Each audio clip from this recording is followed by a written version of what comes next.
entonces a las células dendríticas, a los macrófagos y a los linfocitos B.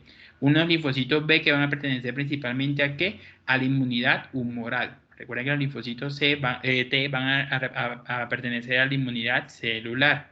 Entonces, cada una de las vías de la presentación de los antígenos va a tener una presentación de una forma diferente.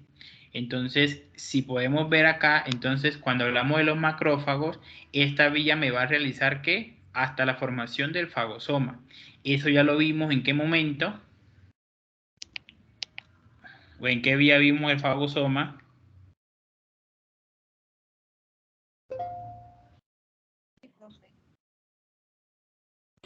En la fagocitosis. En la fagocitosis, exactamente. Entonces, si vemos acá la parte del macrófago, aquí lo que se está haciendo completamente, entonces, es la vía o la activación de ¿qué? De la fagocitosis. Entonces, hablemos de la primera célula presentadora de antígenos. Entonces, entre las primeras células presentadoras de antígenos tenemos las células dendríticas. Unas células dendríticas que van a estar normalmente ¿en qué epitelios?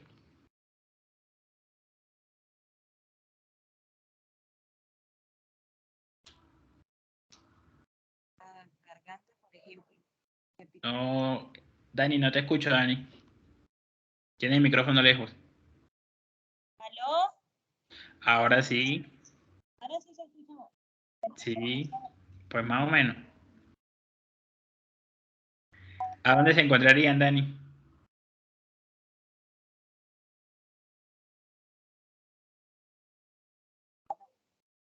¿Aló? ¿Aló? Ay. Ahora sí, ahí te escuchamos, Dani. ¿Dónde se encontrarían las células dendríticas?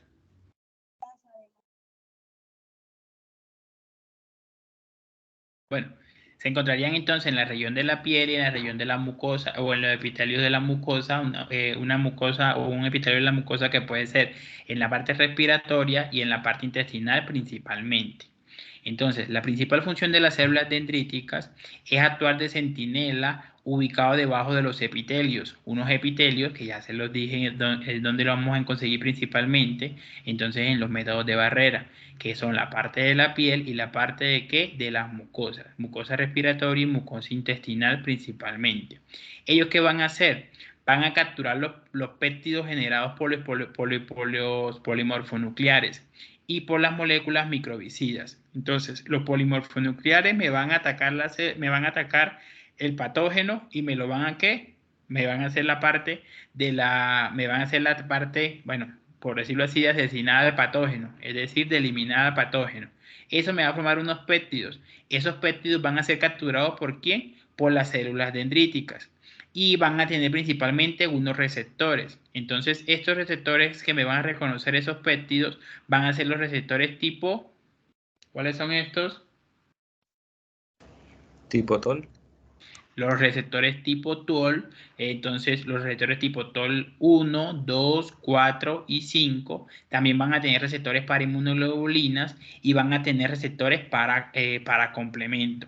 Entonces, al activar estos receptores, van a capturar entonces ¿qué? Los inmunógenos y me van a activar principalmente lo que son los procesos de eliminación como son la fagocitosis, la macropinocitosis y la endocitosis, que ya eso habíamos hablado en los temas anteriores. Entonces, cuando ya realizamos este proceso de la captura de la captura del antígeno, entonces ahí se produce un proceso de la maduración de las células dendríticas. Ese proceso de la maduración de las células dendríticas se produce después de que se captura el antígeno. El antígeno que va a ser formado o el antígeno que va a ser generado, los péptidos que van a ser generados principalmente por los polimorfonucleares. Y esto me va a llevar a que las células dendríticas sufran unos cambios tanto del fenotipo como de la función. ¿Por qué de la función? Porque ya ahí las células dendríticas no me van a buscar otro antígeno, sino que ahí las células dendríticas lo que van a hacer es viajar ¿hacia dónde? ¿Hacia dónde viajarían las células dendríticas para terminar ya en lo que es la presentación a los linfocitos T? Ahí irían a los ganglios linfáticos allá presentes. Hacia los ganglios linfáticos, exactamente. Entonces, hacia la línea ganglionar, que es lo que me va a llevar hacia los ganglios linfáticos. Entonces, los cambios de fenotipo que va a sufrir las células dendríticas es que se va a generar unas serinas, unas ceramidas, que esas ceramidas lo que me van a hacer es frenar la capacidad de reconocer nuevos antígenos.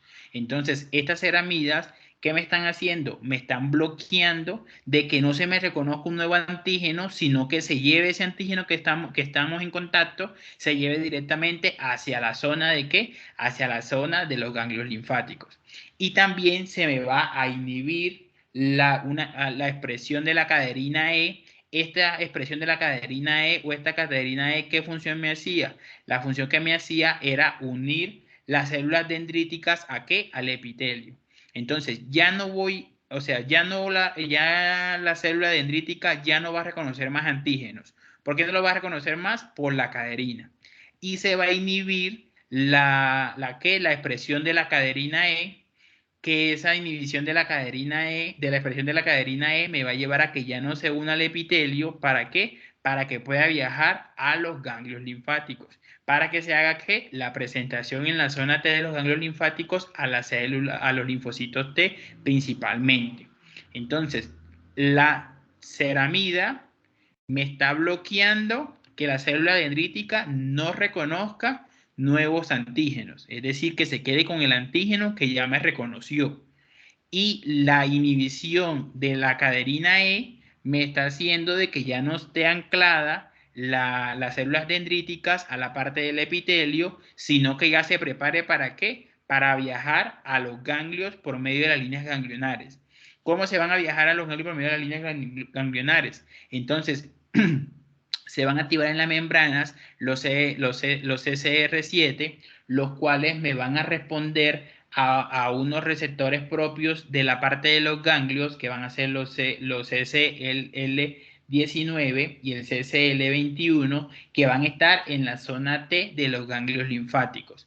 ¿Para qué? Para que se una este CCR7, que va a estar en la membrana de las células dendríticas, con el CCL19 y el CCL21, que van a estar en la línea de los ganglios linfáticos. Estos me van a funcionar, estos dos últimos, el CCL19 y el CCL21, me van a formar o me van a hacer la parte de, me van a funcionar como quimioquinas. Entonces, ahí se va a viajar, ¿qué? Va a viajar la célula dendrítica unido al antígeno y me va a viajar ¿hacia dónde? Hacia el ganglio. ¿Cuánto se demora ese viaje desde donde estaba la célula dendrítica en el epitelio hasta el ganglio? Demora aproximadamente 24 horas, un día. ¿Cuánto tiempo queda, esa célula dendrítica en el ganglio? Queda aproximadamente una semana o queda una semana. ¿Cuáles son las dos vías posibles que van a pasar con estas células dendríticas que ya van a estar netamente en el ganglio? Entonces, o los reconoce un TCR, que es un ¿qué? Un receptor de antígeno de las células T, o si no se reconoce, es decir, si las células T no me reconocen el antígeno estando en el ganglio, entonces este va a sufrir ¿qué? Una apoptosis. Entonces, el viaje desde la zona del epitelio hasta los ganglios demora un día y el viaje y el tiempo que queda esa célula dendrítica unida al antígeno en el ganglio es una semana. Si en esa semana no se reconoce por medio de un TCR o de un receptor de antígeno para células T, entonces va a sufrir ¿qué? Una apoptosis. ¿Qué es lo que me muestran en esta imagen? Entonces, en esta imagen tenemos la célula dendrítica. Ya la célula dendrítica se le hace toda la parte de reconocimiento. Y acá es en la parte donde vamos a tener entonces los receptores de la membrana que me los van a llevar a los canales linfáticos. ¿Por qué? Porque este CCR7 se me va a unir al CCL19 y al CCL21. ¿Para qué? Para que esa célula dendrítica sea llamada ¿hacia dónde? Sea llamada hacia los ganglios linfáticos, donde va a ser la presentación a los linfocitos T. Esta presentación a los linfocitos T entonces tiene dos vías. O se reconoce por los linfocitos T que tiene un periodo de ¿cuánto? De 1 semana. Y si no se reconoce por ningún linfocito T o si no se reconoce por ningún receptor de células T, de antígeno de células T, entonces va a sufrir la apoptosis. ¿Alguna pregunta hasta ahí?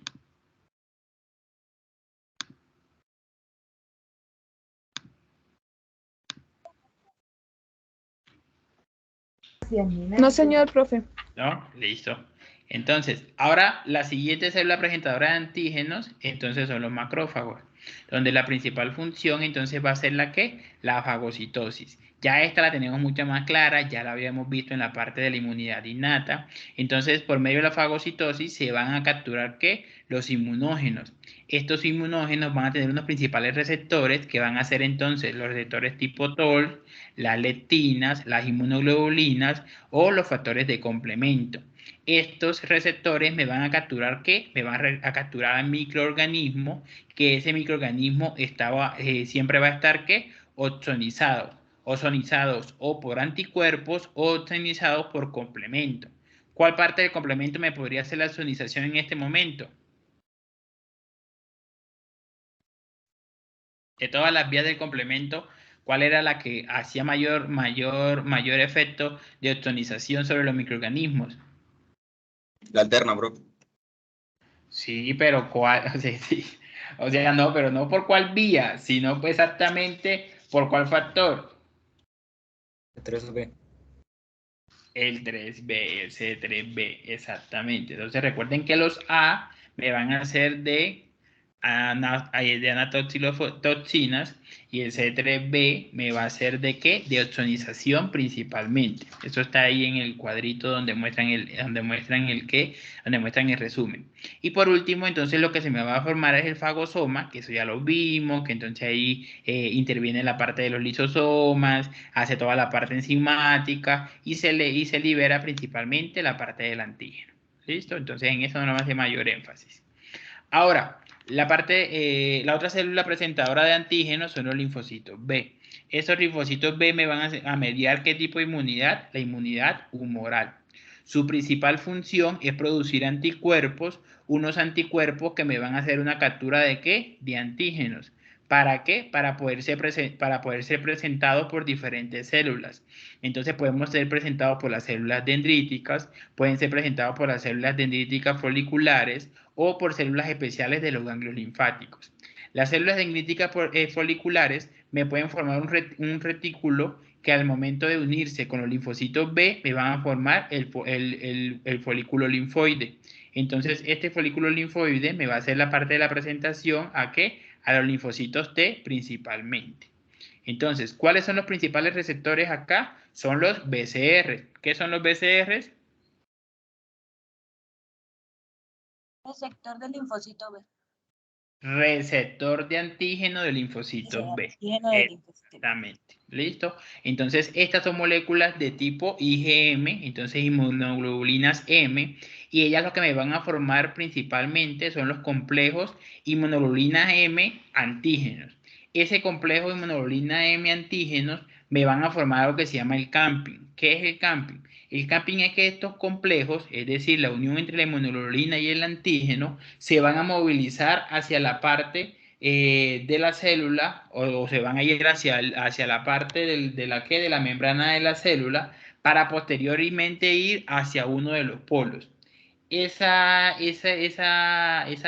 traslado de los complejos hacia alguno de los polos me va a llevar a que posteriormente ingrese los complejos directamente a la parte del citoplasma y y en el momento de que ingresen al momento del citoplasma, entonces se me van a extraer las células antigénicas o las partes antigénicas, las moléculas antigénicas, pero solamente se me extraen las moléculas que son más antigénicas para poder hacer o para hacer la presentación en frente de los linfocitos T. ¿Listo? Entonces, acá se me forma el complejo se me moviliza a la superficie de la célula, en la región de la membrana, posteriormente se me va a uno de los polos de la célula, que eso se llama camping, al irse a uno de los polos de la célula, ingresa al citoplasma y en el citoplasma se traen las moléculas antigénicas. Pero ¿cuáles son las que van a ser presentadas? Se van a ser presentadas principalmente las que son más antigénicas. Estas células antigénicas van a ser presentadas por medio del complejo de histocompatibilidad, principalmente por las moléculas HLA2. Que recuerden que HLA son los antígenos leucocitarios humanos. Igual ya eso es lo que vamos a ver más adelante. ¿Alguna pregunta sobre las células presentadoras de antígenos?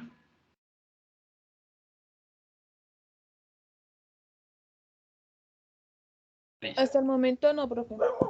Listo, entonces, miren que son tres vías totalmente diferentes. En todas actúan receptores que diferentes, pero todas van a terminar en ¿qué? En lo mismo. ¿Qué es lo que se está buscando? Que se haga la presentación del antígeno, ¿a dónde?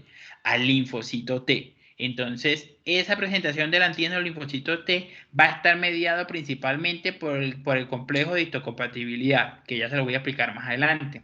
Acá está la representación gráfica de lo que pasa con los linfocitos B. Entonces, se une el linfocito B va a estar con el receptor de los antígenos de las células B y este se va a unir ¿a qué? A las células dendríticas foliculares. Estas son las que van a hacer todo el proceso para que se forme el camping en la célula y posteriormente se haga la presentación antigénica, pero de las moléculas que tienen mayor poder antigénico principalmente. Ahora vamos a ver el complejo mayor de histocompatibilidad. El complejo mayor de histocompatibilidad se basa fundamentalmente en la presentación a los linfocitos T, la representación de los antígenos a los linfocitos T. Estos se hacen por medio de unas moléculas que ya vamos a ver más adelante, que cada una tiene una característica, principalmente por moléculas que son antígenos leucocitarios humanos clase 1, de clase 2 y por genes de clase 3. Entonces, cada uno de los antígenos leucocitarios humanos van a tener unas características específicas y van a tener una conformación específica que me les va a llevar a que se haga la presentación del antígeno. ¿Dónde? De la presentación del antígeno en el linfocito T. O sea, todo va a terminar en la presentación en el linfocito T. ¿Listo? Entonces, el complejo mayor de histocompatibilidad lo conforman los antígenos presentes en los leucocitos. Se han descubierto aproximadamente 400 genes, de los cuales esos 400 genes van a estar principalmente dados por 8.500 alelos de los antígenos leucocitarios humanos. Esta sigla HLA, apréndasela para toda la vida, que eso es muy importante que ustedes lo sepan, son antígenos leucocitarios humanos. ¿Listo? Entonces, de esos 8.500 alelos de los antígenos leucocitarios humanos, en la región del genoma van a estar 4 millones de pares de bases en el cromosoma P. Esa ubicación exacta del cromosoma P es esta que vemos acá, donde van a estar todos los complejos de histocompatibilidad, o sea, todas las diferentes moléculas, diferentes clases de moléculas, tanto la clase 1 como la clase 2 como la clase 3. Entonces, acá no se confundan. Todo está ubicado en este mismo sector. Es decir, todo está ubicado a nivel del 6P2131. Esto acá es un poquito entonces ya de genética. Entonces, ¿qué es 6P2131? Es la ubicación exacta en el cromosoma. Entonces, ¿dónde está ubicado el complejo de histocompatibilidad o dónde están ubicados los alelos del complejo de histocompatibilidad? En el cromosoma 6, brazo corto. ¿Qué seguiría? Ah, bueno, esto no saben. Entonces, brazo corto, región 2, banda 1, subbanda de la 3 a la 1. ¿Listo? Entonces, todas las clases moleculares de los HLA están ubicados en esta misma ubicación. Entonces, en el brazo corto del cromosoma 6, exactamente en la ubicación en la región 2, banda 1, subbanda de la 3 a la 1. Esa es la nomenclatura de cuál es la ubicación. Entonces, ahorita que veamos la imagen, ahorita que veamos la ubicación de los diferentes genes, entonces no se confundan de que donde está ubicado acá el gen, entonces este es brazo corto y por acá hay otro gen y este es brazo largo. No, todos están ubicados en la misma posición, en en el brazo corto del cromosoma 6, en la región 2, banda 1, subbanda 3, hasta la subbanda 3 hasta la subbanda 1. ¿Listo? Y estos alelos van a tener un nombre específico. Ese nombre específico va a estar dado por 4 letras, que va a ser el nombre del gen, y 4 dígitos, que va a ser el alelo específico. Esas 4 letras y 4 dígitos van a estar separados por un asterisco. Entonces, siempre que veamos los genes del complejo de histocompatibilidad, vamos a ver de que está formado por el DRB1, que entonces este es el nombre del ¿qué? Del gen. Y va a estar formado por unos números que va a ser el nombre del ¿qué? Del alelo dentro de este gen, el cual va a tener unas características específicas, y ya más adelante vamos a ver que algunos pueden tener hasta para algunas enfermedades específicas, podemos tener unos alelos en algún tipo de gen. ¿Alguna pregunta de complejo de histocompatibilidad?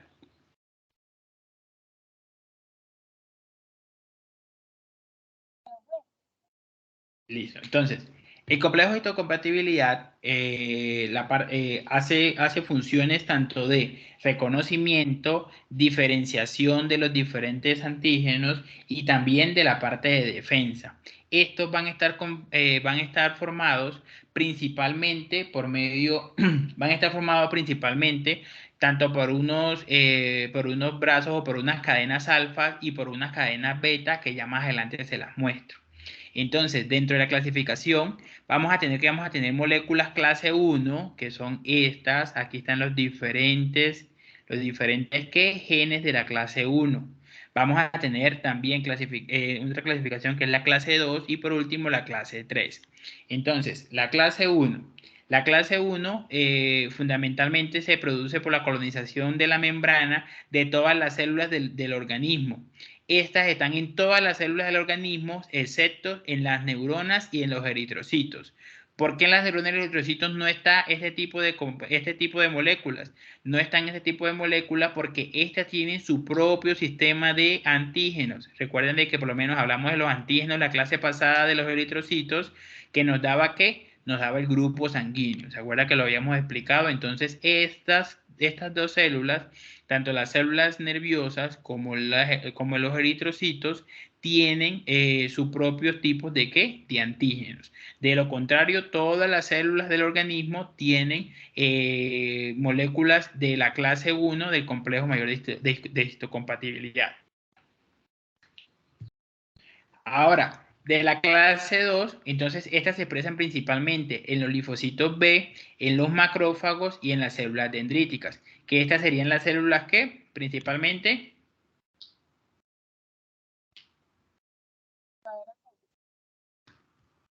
presentadoras de antígenos. Presentadoras de antígenos. Entonces, estas van a estar expresadas dentro de este tipo de células. Entonces, mire que el clase 1 está en la región de ¿qué? De la membrana. Por esto el complejo, el HLA1 va a ser principalmente una vigilancia en la parte externa.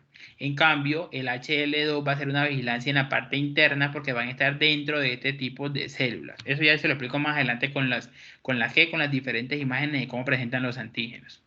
Y en la clase 3, entonces se van a codificar principalmente los factores del sistema de complemento, algunas citoquinas y otros factores, pero estos no tienen mayor efecto de relevancia o mayor relevancia al momento de la presentación de los diferentes antígenos.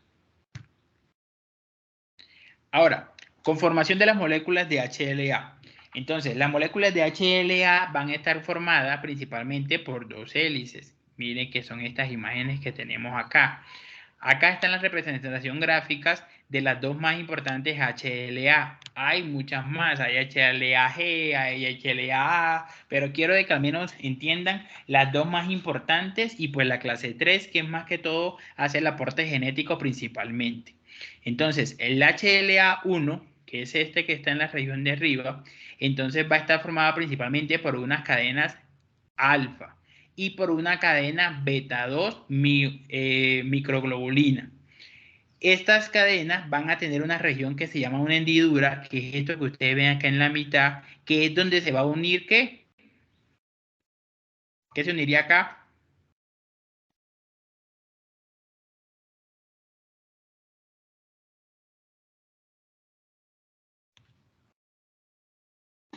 ¿Aminoácido? Y ahí se unirían los péptidos ¿de qué? De las células que estemos reconociendo. Entonces, ahí se unen principalmente en la región ¿de qué? De la hendidura. Entonces, la formación es similar en todas las moléculas, o sea, es similar en la en la HLA1, en la HLA2, en la HL3, es totalmente similar. Estas van a contar de un nicho y van a contar de unas hélices que van a ser antiparalelas superpuestas por una plataforma de bandas. En esa plataforma de bandas es lo que me va a llevar a que se formen las hendiduras, que donde se me van a unir, como dijo la compañera, ¿qué? Los aminoácidos. Aminoácidos que ya más adelante les voy a mostrar cómo se me forman. Entonces, ¿cuál va a ser la diferencia entre el HLA1 y el HLA2? Que los reconocimientos de los péptidos, el HLA1 me va a reconocer péptidos mucho más pequeños y el HLA2 me va a reconocer péptidos mucho más grandes.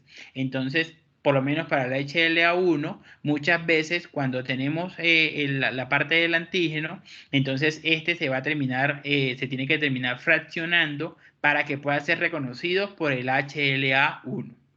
¿Listo?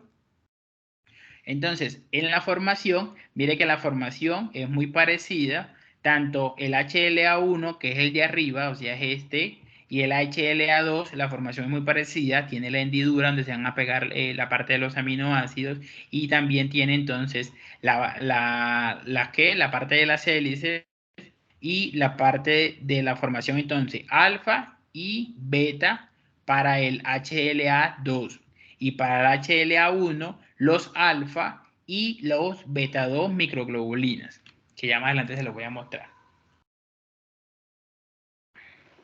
Entonces, entremos en cada uno. Entonces, entrando en las moléculas clase tipo 1, que es el HLA1, entonces antígenos leucocitarios humanos tipo 1, estas van a estar formadas por dos cadenas.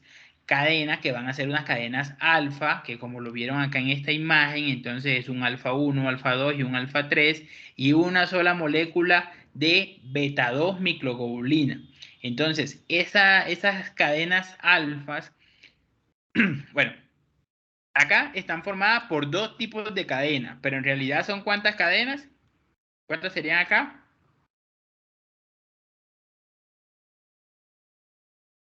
¿Cuántas habrían acá? 1, 2, 3, 4.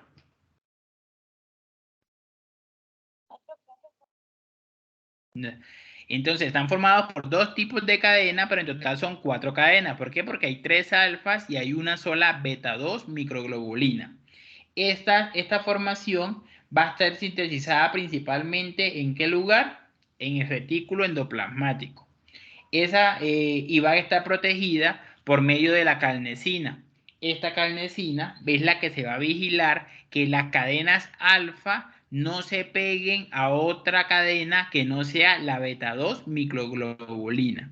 Entonces, la calnesina me va a proteger o me va a vigilar de que al momento de la unión de las cadenas alfas, que miren, están las cadenas alfa, las 3 unidas, no se me una con ninguna otra cadena que no sea la beta 2 microglobulina.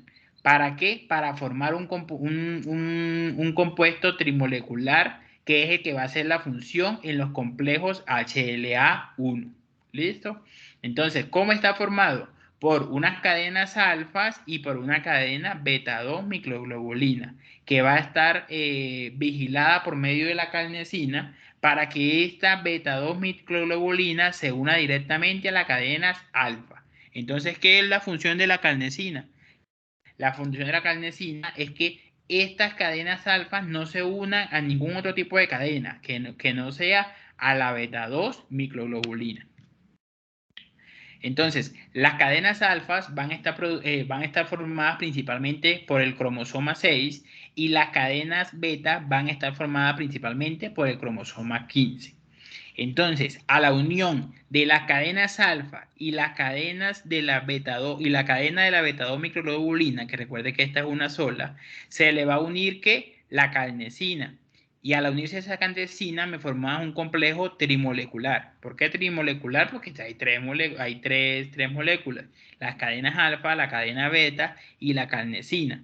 Y esto se recibe en el retículo endoplasmático el fragmento de la proteína. Entonces, el fragmento de la proteína. ¿Qué pasa? Que este tipo de moléculas solamente puedes reconocer péptidos que tengan de 8 a 10 aminoácidos, máximo 11 aminoácidos según la gráfica de comparación. Entonces, como los péptidos siempre van a tener una composición mayor a 11 aminoácidos, lo que se va a hacer es que aquí se va a unir una ubiquinina que me va a llevar a la parte del proteosoma para que el proteosoma ¿qué me haga? ¿Qué me haría el proteosoma en los péptidos?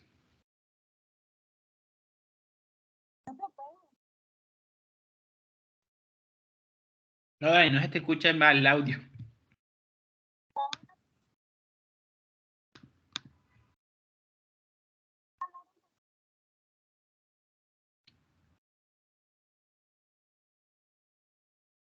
No, Dani, no se te escucha.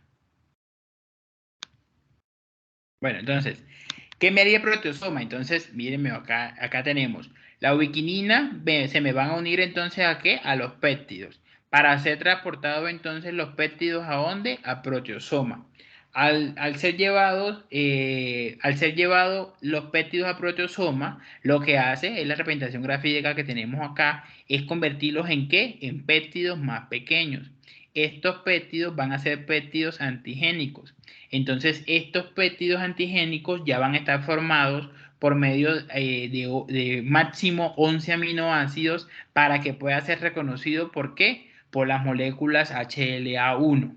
Entonces, si ya pueden ser reconocidos por las moléculas HLA1, por medio de las aminopeptidasas, van a entrar y van a utilizar por medio de las chaperonas que me van a hacer ¿qué?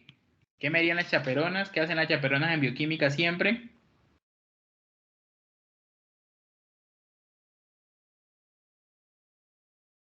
Las chaperonas lo que permiten es que se puedan unir las proteínas de manera correcta y que puedan ser dentro del retículo endoplásmico, puedan ser marcadas para que se le agreguen todas las cosas que necesitan para que sea una proteína completa. Exactamente. Entonces, acá la chaperona me está llevando, como dijo la compañera, me está llevando ¿dónde? Al retículo endoplásmico. ¿Para qué? Para que se le pueda unir el ¿qué? El péptido. Entonces, el péptido no, la molécula. Entonces, acá viene el péptido es captada ¿por qué? Por las chaperonas TAT, que estas chaperonas TAT me van a hacer principalmente la función entonces del transporte retículo endoplásmico. ¿Para qué? Para que se me una la molécula HLA1. Si no se hiciera el proceso de la parte del proteosoma, no se pudiera realizar este reconocimiento. ¿Por qué no se podría realizar el reconocimiento? Porque recuerden que solamente puede hacer el reconocimiento de péptidos de hasta 10 aminoácidos. Si tenemos un péptido de más de 10 o 11 aminoácidos, entonces siempre debe pasar ¿por dónde? Por el proteosoma. ¿Para qué? Para que los péptidos antigénicos tengan los menos aminoácidos posibles, de forma de que puedan ser reconocidos y puedan ser reconocidos y unidos ¿a qué? A la molécula del HLA1. Entonces, aquí en la molécula HLA1 vemos entonces acá está el péptido antigénico, mire que está la bolita, pasa la aminopeptidasa, lo lleva al retículo endoplasmático, transportado por las chaperonas, y el péptido se me une ¿a qué? A la molécula HLA1. Una molécula HLA1 que va a estar formada por cadenas alfa y una beta 2 microglobulina. Y va a estar integrada o va a estar protegida ¿por qué? Por una carnesina. Entonces, acá ya tienen ¿qué? Ya tienen la unión completa o ya tienen el complejo trimolecular que se me va a unir al péptido antigénico. ¿Para qué se me une al péptido antigénico? ¿O qué me van a hacer esta función? Me van a ser transportados a los linfocitos T, los linfocitos T, CD8, que van a ser reconocidos ¿por qué? Por los TCR, que los TCR son los receptores de antígeno de las células T. Entonces, en ese momento, el CD8 me está reconociendo que el péptido antigénico, que un péptido antigénico tiene ¿cuántos aminoácidos máximo?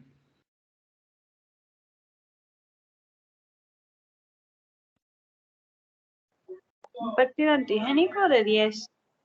Máximo de 10, exactamente. Entonces, el proceso de las moléculas de HLA1, entonces el proceso tiene un total de 4 pasos. Entonces, el primero es la unión de la ubiquinina. ¿Para qué? Para llevar hasta el protosoma para fragmentar la proteína. Entonces, el primer paso es hasta acá, hasta fragmentar la proteína.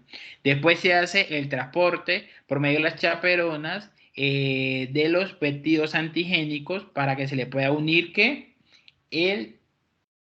la molécula de HLA1. Entonces, el segundo paso es el transporte que se hace por medio, ¿o por dónde? Por el retículo endoplásmico. El tercer paso es unírsele acá el HLA1 y después de que se une el HLA1 se hace el cuarto paso, que es el transporte a la membrana de los linfocitos T CD8.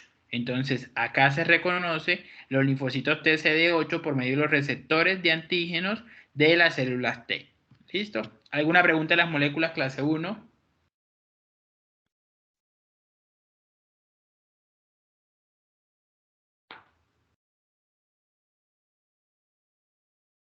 Ninguna. Listo. Ahora vamos a... Sí. Profe, tengo una pregunta.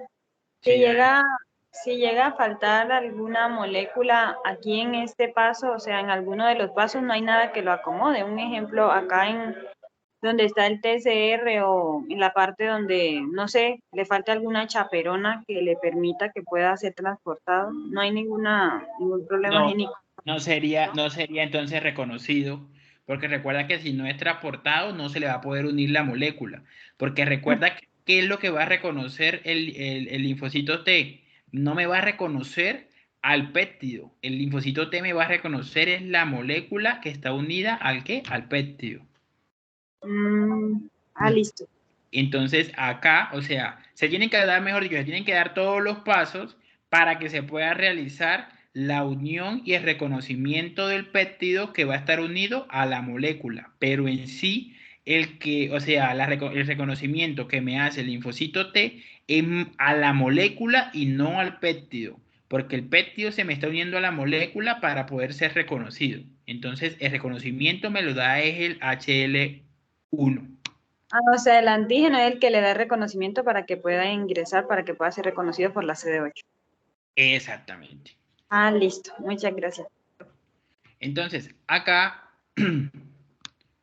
acá hay una forma o hay una presentación en la cual no intervienen completamente todas las que entre las chaperonas y todos los pasos, sino que se hace una presentación cruzada. ¿Cuándo se produce esa presentación cruzada? Es el proceso por el cual algunas proteínas originadas en el interior de las células presentadoras de antígenos, APC, células presentadoras de antígenos, al ser capturadas, no van a los lisosomas para poder ser ¿qué? Degradados, sino que van al citoplasma. Y en el citoplasma interviene algo que se llama las inmunoproteasas, que me hace el proceso de ¿qué? De eliminación. Pero ese proceso de eliminación se me cogen las moléculas antigénicas y posteriormente van a ser presentadas a los linfocitos T. ¿Listo? Esta es otra vía de cómo se activan las moléculas clase 1. Y esta es la representación de esta misma imagen, pero viendo ya hasta la parte de la membrana. Entonces, aquí podemos ver de que, bueno, acá está por lo menos una proteína viral. Esta proteína viral seguramente va a ser que va a tener mucho más aminoácidos de lo que me va a poder reconocer el HLA1. Entonces, ¿me pasa a dónde? Al proteosoma. Del proteosoma, ¿qué me va a hacer? Me lo va a separar en péptidos antigénicos que es esta misma imagen de acá, y al separarlo de péptidos antigénicos, van a entrar entonces, ¿dónde? En el retículo endoplásmico, por medio de las TATs, que son las chaperonas, pasan al retículo endoplásmico, y del retículo endoplásmico es donde se me va a hacer el reconocimiento entonces de ¿qué? Del péptido por medio del ¿qué? Del HL1. Ese HLA1 es el que se me lo va a llevar a la membrana plasmática para que pueda ser reconocida por ¿quiénes? Por los linfocitos CD8 por medio de los receptores TCR, que son los receptores de antígeno de células T. ¿Listo? Entonces, esta imagen es la misma integración de esta, solamente que acá vemos toda la parte celular principalmente. ¿Alguna pregunta de las moléculas clase 1? Profe, ¿y esas proteínas virales pueden ser de cualquier virus o Claro, o sea, esas proteínas virales pueden ser de cualquier virus que me estén, ¿qué? que le esté ingresando dentro de la célula? Exactamente, que me estén ingresando dentro de las células. Entonces ellas ya van a ser previamente marcadas para hacer ¿qué? La previa destrucción. Pero entonces no se me pueden destruir, ¿por qué? Porque son muy grandes. Entonces por eso es que se hace el paso del proteosoma, para que me lo parta en péptidos pequeños, y cada péptido me va a hacer este mismo proceso. Entonces, un péptido de 8 o 10 aminoácidos se me une al HLA1, y ese HLA1 me hace la presentación, ¿dónde? En los linfocitos CD8. Entonces, este mismo proceso, un ejemplo, si de esta proteína viral el proteosoma me saca 20 péptidos, entonces le tocaría hacer 20 veces este mismo proceso. Entonces la chaperona me la va a activar 20 veces el mismo proceso para que se haga la presentación. ¿Por qué se hace este proceso? Porque el HLA1 solamente reconoce péptidos de hasta 11 aminoácidos máximo, pero pues el libro dice que de 8 a 10 aminoácidos, pero máximo 11 aminoácidos. ¿Listo, Dani? Listo. Gracias. Quedó claro, clarísimo. Listo. Entonces, ¿dónde hace el qué? ¿Dónde hace la vigilancia el HLA1? Según esta imagen.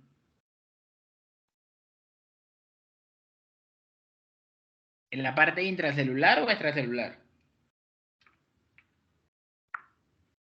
En la parte intracelular, profe. En la parte intracelular, exactamente. Profe, Entonces, ¿no serían las dos? Disculpe. no, porque acá está viajando para la extracelular, pero viaja, pero la vigilancia me la hace en la intracelular, porque acá me está vigilando que esté la proteína viral, un ejemplo acá que ponen la proteína viral, entonces me está vigilando dentro de la célula. Entonces, o sea, hablando solamente de la vigilancia, es dentro de la célula. Y ella me la va a llevar para la membrana celular para hacer el qué? La presentación a los linfocitos CD8, a los linfocitos TCD8. Ah, ok, profe. ¿Listo? ¿Por qué le hago esa pregunta? Porque entonces las moléculas clase 2 no me van a hacer la vigilancia interna, sino que me van a hacer una vigilancia ¿qué? Externa, porque ya están en la membrana celular y ahí se encuentran. Exactamente. Entonces, acá el reconocimiento de microorganismos se me está haciendo, ¿en qué parte? En la parte externa, o sea, por fuera de la célula. Que recuerden de que en este proceso, ¿qué se me está haciendo acá? Se me está haciendo una interiorización de la parte de microorganismo, se me forma el fagosoma, que eso ya lo vimos en la fagocitosis, entra el lisosoma, hace toda la activación enzimática y me va a producir antígenos bacterianos. ¿Listo? Pero entonces tenemos que tener claro dónde hace la representación cada una de las moléculas. Entonces la molécula clase 1 me va a hacer la vigilancia a nivel interno, o sea, dentro de la célula, y la molécula clase 2 me va a hacer la vigilancia a nivel externo de la célula, para que se haga un reconocimiento. Posterior de ese reconocimiento se hace toda la parte de la fagocitosis, y la fagocitosis por medio de las enzimas lisosomales me van a producir los agentes bacterianos. ¿Listo? Entonces, las moléculas clase 2 van a estar formadas por dos tipos de cadenas, unas alfas y unas betas, y estas se van a expresar solo en los linfocitos B, en los macrófagos, en las células dendríticas y en las células de Langerhans. Pero también se me pueden expresar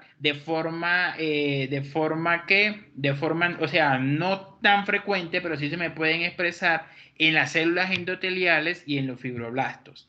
¿Cuándo se me pueden expresar en las células endoteliales y en los fibroblastos?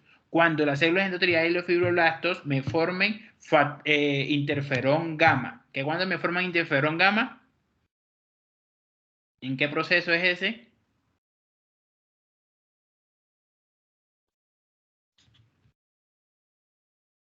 En la inflamación. Hasta que le hubiese preguntado eso en el quiz. Entonces, en ese momento, las células endoteliales y los fibroblastos me pueden producir o me pueden expresar las HLA2. ¿Listo? Entonces, estas se generan en el retículo endoplásmico y van a tener las hendiduras del antígeno, que va a estar cubierta por una cadena invariable. Entonces, veamos que a este retículo endoplásmico, acá vamos a tener al HLA2 que va a tener una cadena invariable. Esa cadena invariable, que es la representación como si fuese aquí una sombrillita, como si fuese aquí una J, que está protegiendo ¿qué? Me está protegiendo a la molécula. ¿Para qué me protege la molécula HLA2? Para que ella no se una a ningún otro tipo de molécula, sino a los antígenos bacterianos. O sea, a los antígenos que ya se me produjeron. ¿Por qué? Por las enzimas lisosomales después de la fagocitosis. ¿Listo? Entonces, la cadena invariable lo que hace es protegerme en el retículo endoplásmico al HLA2 para que posteriormente ellas se me puedan unir solamente a los antígenos bacterianos. Posterior de que ella se me une a los antígenos bacterianos, entonces por medio de la HLA-DM se va a producir una parte que no se va a retirar, que va a ser una porción que se llama clit. Esta porción clit es la parte más... no es superficial. Bueno, es la parte más externa de la molécula que va a estar protegida hasta lo último. ¿Para qué? Va a estar protegida hasta lo último para que no se me una ningún tipo de molécula, sino que solamente se me una los antígenos bacterianos. Entonces, después de que ya se me va a unir el antígeno bacteriano, entonces el HLA-DM me va a retirar esa porción clit y me va a permitir que la unión al antígeno bacteriano. Y al unirse al antígeno bacteriano, ¿qué va a pasar? Va a hacer el transporte hacia la región de la membrana celular. ¿Para qué? Para hacer el reconocimiento por medio de los linfocitos T CD4. Este reconocimiento se me va a hacer ¿por qué? También por los receptores de antígeno de las células T. Entonces, él me está haciendo ¿qué? Me está haciendo la presentación para hacerle el reconocimiento directo por los linfocitos T CD4. Estas tienen una característica que pueden presentar péptidos de 12 a 20 aminoácidos más grandes que los del HLA1. Es decir, me pueden presentar péptidos hasta 32 aminoácidos. Entonces ya son péptidos que mucho más grandes. Entonces, diferencias fundamentales entre los dos tipos de moléculas. El número de aminoácidos en los péptidos. Entonces, las moléculas clase 2 me van a reconocer péptidos más grandes. Las moléculas clase 1, péptidos más pequeños, con menos aminoácidos. La molécula tipo 1 se me activa principalmente la parte del proteosoma para partir los péptidos, para fragmentarlos y conformar péptidos más pequeños. En la molécula tipo 1 se me hace una vigilancia a nivel interno, o sea, dentro de la célula. En cambio, en la molécula tipo 2 o clase 2 se me hace una vigilancia externa, por fuera de la célula, que posteriormente ahí se me va activando ¿qué? La fagocitosis para que se me produzca los antígenos bacterianos. ¿Listo? ¿Alguna pregunta hasta ahí?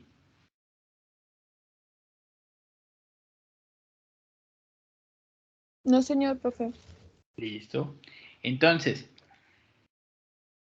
a ver, este proceso de las moléculas clase 2 se me pueden producir entonces en procesos por lo menos inflamatorios, en procesos infecciosos, en los cuales se me puede activar los procesos de inflamación y se me pueden activar los factores gamma. Entonces, un proceso infeccioso que se puede dar por lo menos por los fibroblastos en la piel, por las células en la parte del cerebro, por los beta islotes en el páncreas, por los epitelios del timo o por las células epiteliales de los capilares principalmente.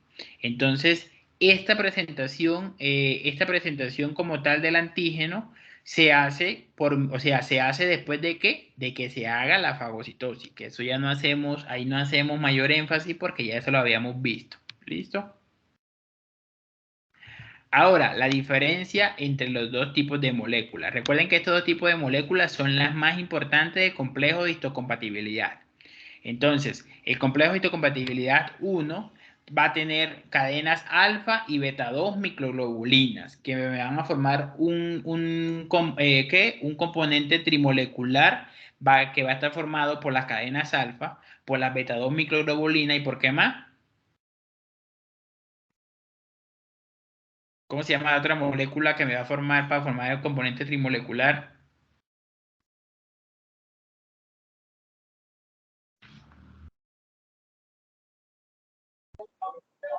La partícula de, la No, partícula que, ay, la partícula de reconocimiento esa que usted dijo ahorita, profe, se me olvidó el nombrecito. las cadencinas. Ajá. Ya, entonces, estas dos van a unirse entonces ¿a dónde? A la calcina. ¿Listo? Para formar el complejo trimolecular. El HLA2 va a estar formado entonces por cadenas alfa y por cadenas beta. ¿Dónde va a ser la localización de los sitios de unión para los antígenos? Entonces, en las cadenas alfa 1 y en la alfa 2 para el HLA1 y en la HLA2 va a ser en el alfa 1 y en el beta 1. Entonces, si estamos hablando de que estos son los sitios de unión para antígenos, entonces en el alfa 3 y en la beta 2 microglobulina no se está haciendo unión de antígenos, solamente en el alfa 1 y en el alfa 2, en el HLA2, en el alfa 1 y en el beta 1. ¿Listo? La unión de los receptores de células de los receptores de antígeno de células T va a ser entonces en alfa 3 de los CD8 al CD8 y va a ser del beta 2 al CD4. Entonces CD8 en el HLA1 y CD4 en el HLA2. Tamaño de los péptidos que reconocen, entonces de 8 a 11 aminoácidos el HLA1 y de 12 a 34 aminoácidos el HLA2. Si los péptidos sean mucho más grandes o si los péptidos son más grandes de este proceso, entonces de estos aminoácidos aquí actúa principalmente ¿qué? Los proteosomas para partir los péptidos, fragmentarlos de forma de que tengamos péptidos de este tamaño, de 8 a 11 aminoácidos. La dominación de los loci, es decir, la ubicación completa, entonces está en el HLA-A, en el HLA-B, en el HLA-C, cuando hablamos del HLA-1. Del HLA-2 van a estar en el HLA-DR alfa-beta, en el HLA-DQ alfa-beta y en el HLA-DP alfa-beta y en el HLA-DM. Estos procesos de los HLA2, algunas ubicaciones de los loci se han demostrado que tienen relación con algunas enfermedades. Eso ya se lo muestro más adelante. Entonces, células que lo expresan, el HLA1, todas las células nucleadas. ¿Cuáles son las únicas que no tienen HLA1?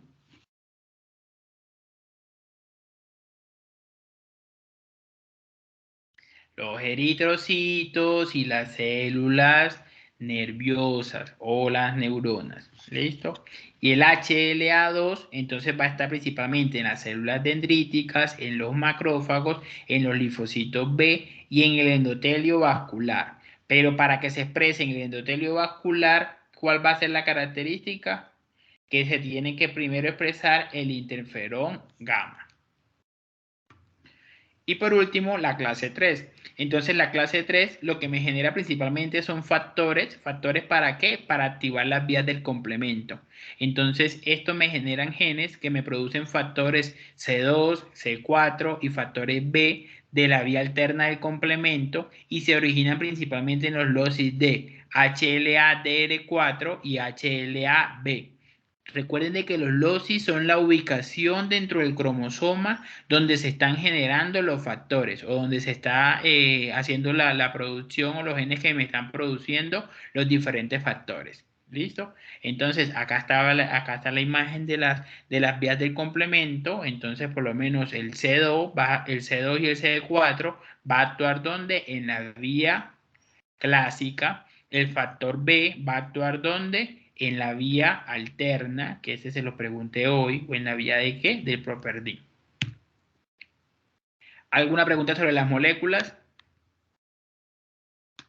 Sí, profe, exactamente qué parásitos o qué bacterias pueden ser en cada una de las clases. En la HLA41, perdón, ¿qué 4? HLA1 o en la HL2. O sea, qué parásitos exactamente que uno sepa así automáticamente como que, bueno, estos son de la familia de la HLA1 o de la HLA2. Pero, ¿cómo así? No O te sea, entiendo. profe, que pues son encapsulados y todo lo demás, bueno, los que son encapsulados y pues ya vienen desde la fagocitosis, pues son los que son más grandes, pero por ejemplo, ¿cuál ejemplo nos podría dar ustedes? O sea, un virus, una bacteria, no sé. Bueno, por lo menos en la HLA2, entonces podemos tener un ejemplo, un estreptococo o un estafilococo. ¿Por qué? Porque recuerda de que él va a sufrir ¿qué? La fragmentación en la fagocitosis para que se pueda activar el HLA2. ¿Sí, sí entiende acá en la parte de la imagen? Entonces, o sea, toda la parte de las bacterias, entonces van a ser activadas por la parte de los microorganismos, algunos van a tener alteración en la parte de los que, algunos van a tener intervención del complemento, pero se me va a hacer entonces la fagocitosis de ese microorganismo para que se me una ¿qué? Para que se me una el HLA2. Esto es principalmente a nivel de las bacterias. Entonces estamos hablando de estreptococo, estafilococo, neisseria, o sea, lo que son como tal bacterias. Ah, listo. Y el otro sí es todo vírico. HL. ¿Por qué? Porque recuerda que acá está haciendo una vigilancia ¿qué? Interna. Interna. Y recuerda que bueno, tú no recuerda no porque eso ustedes no lo han visto, pero cuando ustedes vean los virus, entonces casi siempre los virus son intracelulares. Entonces acá es principalmente la región de la activación por medio de los diferentes tipos de virus. Ah, ok. Y por las señales que ellos dan, que son señales de ADN y de ARN. Y de RNA. Ah.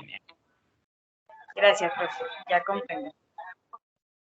Ahora, indicaciones de las moléculas de HLA en la clínica. Entonces, los complejos de histocompatibilidad o el momento de que se hizo el descubrimiento o que se investigó los complejos de histocompatibilidad era por qué las personas trasplantadas o por qué fue lo que ellos ¿cómo se llama? Se preguntaron.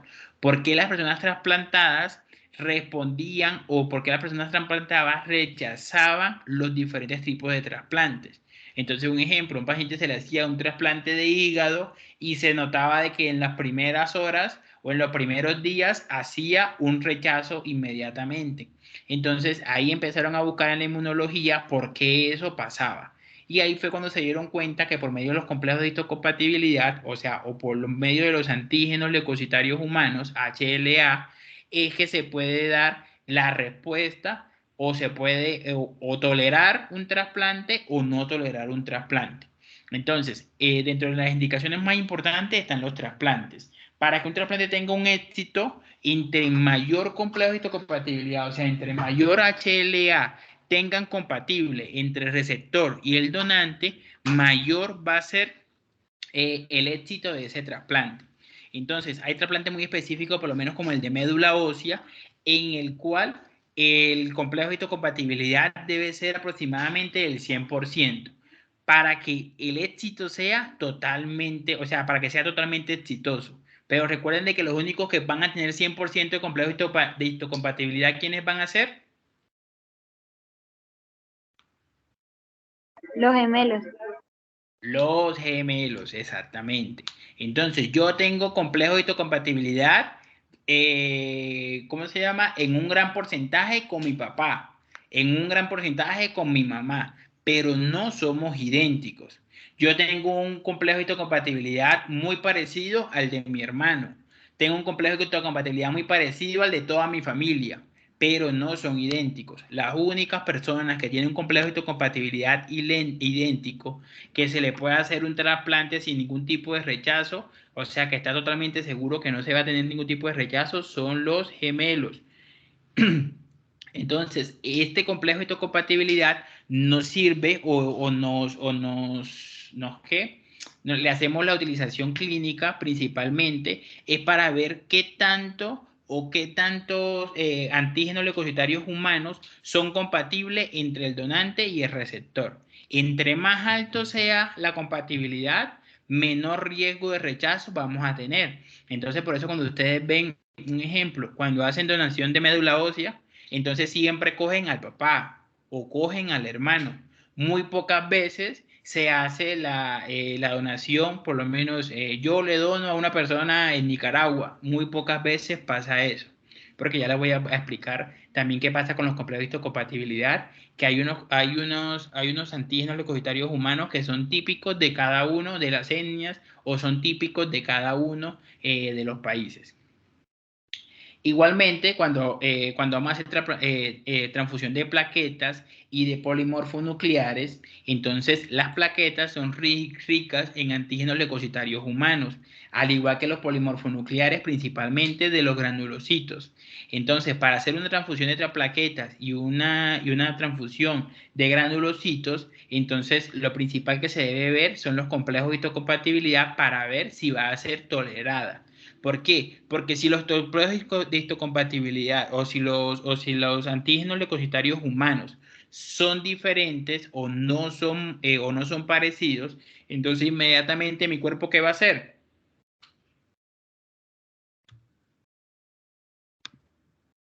Lo rechaza, profe. ¿Pero por qué, Dani? O sea, ¿cómo es el proceso de rechazo en ese momento?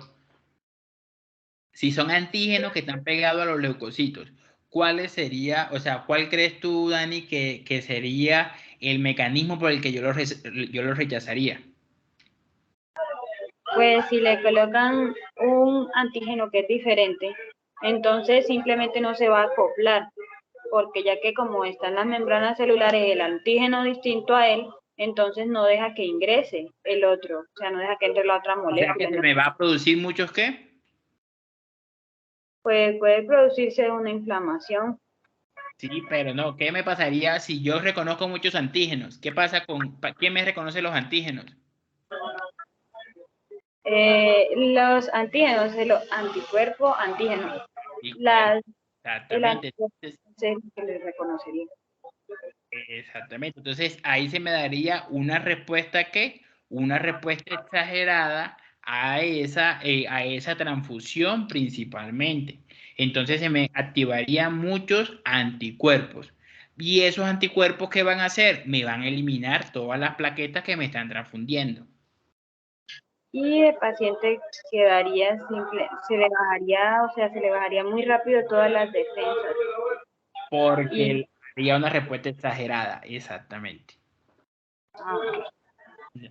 Entonces, también estos antígenos leucocitarios humanos también tienen una utilización o tienen una finalidad en los estudios antropológicos. ¿Por qué en los estudios antropológicos? Porque como se los decía anteriormente, hay algunos países en los que tienen específicamente algunos genes que codifican para algunos antígenos leucocitarios humanos, como por lo menos los japoneses, los chinos y los caucásicos. Seguramente todos los países lo tendremos, Pero ¿qué pasa con estos países? Que estos países son los que más hacen investigaciones y al hacer más investigaciones, pues ellos se han dado cuenta cuáles son sus genes o cuáles son los genes que se le produce o que produce antígenos leucocitarios humanos. Entonces, ese hecho, por lo menos un ejemplo, si uno le hace un bandeo a un paciente y dice de que ese paciente tiene un gen, que ese gen lo tienen propiamente los japoneses, ¿qué pasaría? Un ejemplo, el paciente está aquí en Colombia y yo le hago el bandeo al paciente y el paciente tiene un gen que es propio de los japoneses. Entonces, en su árbol genealógico, en algún momento tuvo que haber o una migración o hubo una relación con quién, con alguien que pertenece o alguien que viene directamente de Japón. Entonces, para eso nos sirve en los estudios antropológicos. ¿Listo? Y por último, utilidad clínica. Entonces, está la determinación de paternidad. Esta determinación de paternidad no se utiliza principalmente, ¿por qué? Por su costo. Entonces, por eso no se utiliza, principalmente se utiliza mucho más lo que son el bandeo de los genes, pero el bandeo de los cromosomas, que digo. Pero él nos puede dar hasta una confirmación de paternidad del 90%. Es decir, si a mí me ven mis antígenos leucocitarios humanos y ven las de mi papá, vamos a tener un 90% de ¿qué? De similitud. Pero si aparte de los antígenos leucocitarios humanos también le vemos los antígenos de los eritrocitos, entonces esa efectividad va a subir de un 90% a un 98%. Entonces, si a mí me estudian mis antígenos leucocitarios humanos y además me estudian mis antígenos de los eritrocitos, y van a ver la similitud con mis padres, entonces ahí vamos a decir de que la confirmación de la paternidad va a ser de un 98%. ¿Alguna pregunta sobre las implicaciones clínicas?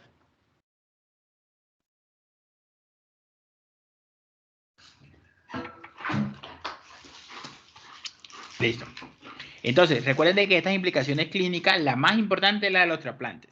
O sea, siempre, pues, en laboratorio, si no estoy mal, eso lo ven en laboratorio, porque yo di laboratorio y eso lo hablamos en laboratorio, pero entonces siempre que se va a hacer un trasplante de médula ósea, siempre al paciente se le ve que se le ve su sistema de histocompatibilidad, viéndole las moléculas de antígenos leucocitarios humanos, en los cuales tienen que estar lo más que se pueda o lo más relacionado posible hasta el 100%. Que recuerden que el 100% nada más lo tienen los gemelos, hermanos gemelos. Si son mellizos, no. Si son hermanos, no. Solamente los gemelos. Listo. Y acá hay algunas enfermedades que se han relacionado con genes específicos de los antígenos leucocitarios humanos. Enfermedades como la espondilitis anquilosante, como el síndrome de Reiter, que es una alteración netamente visual, bueno, una alteración visual que se da en la artritis, enfermedades como la psoriasis, hipersensibilidad al abacavir, la retinopatía de Virchow, la narcolepsia, la diabetes tipo 2, la artritis reumatoide, la enfermedad celíaca, que es una enfermedad intestinal, y la esclerosis múltiple, que es una enfermedad multisistémica. Estas enfermedades se han relacionado con genes específicos, como por lo menos la de Reiter con el HLA-B27, la psoriasis con el HLA-C06, que recuerden de que este es el nombre del gen y este es el LOCI, la ubicación exacta. La narcolepsia con la HLA-DQB1 0602, y así pueden ver cada uno de los genes. Estas enfermedades tienen unas características. ¿Cuál creen ustedes que es la característica de esas enfermedades? Si está relacionada con los antígenos leucocitarios humanos.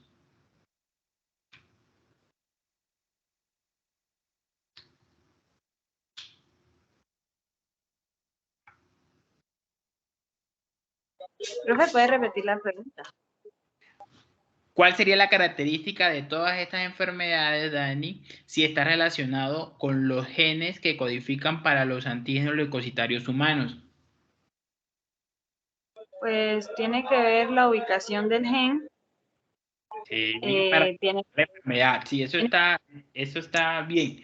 Pero, ¿cuál sería la característica de estas enfermedades? ¿De qué tipo sería? Mayormente. Pues estas enfermedades serían estas son cuando el organismo de uno lo ataca a uno mismo, las Uno mismo. DHLA1, Sí. ¿cómo es que? ¿Cómo es que se llama? Autoinmune, enfermedades autoinmunes, profe. Autoinmune. Las primeras serían Exactamente. enfermedades autoinmunes y las segundas serían enfermedades adquiridas. ¿Aló? Dime, Dani. ¿Aló? Es que se me fue la voz un momento. Y la segunda serían enfermedades adquiridas ya por los hábitos, Sí. más que todo. Entonces, eso es lo que se... Sí. Entonces, esas enfermedades igualmente las vamos a ver en el tercer corte, con el favor de Dios. ¿Listo? Entonces, ahí termina como tal los complejos de histocompatibilidad y la parte de los antígenos.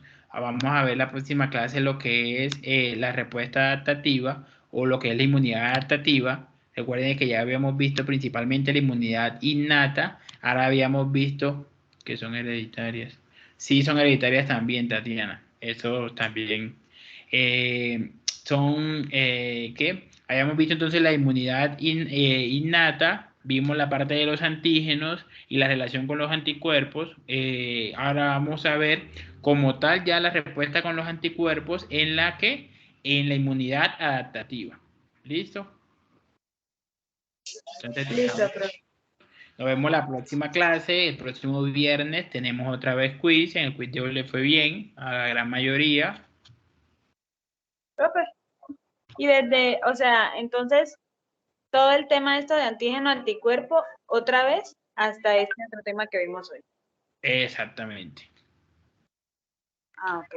Bueno, gracias. Listo, profe. Listo, ya. Profe, ¿puede compartirnos por favor las diapositivas? Sí, ya se las comparto ahorita en la noche. Gracias. Gracias, profe. No, de nada. Gracias por la clase, profe. Chao. Chaito, que Ya, esté muy profe. bien. Buenas noches, nos vemos el otro viernes con el favor de Dios. Feliz noche, profe. Hasta luego. Igualmente, hasta luego. Hasta luego.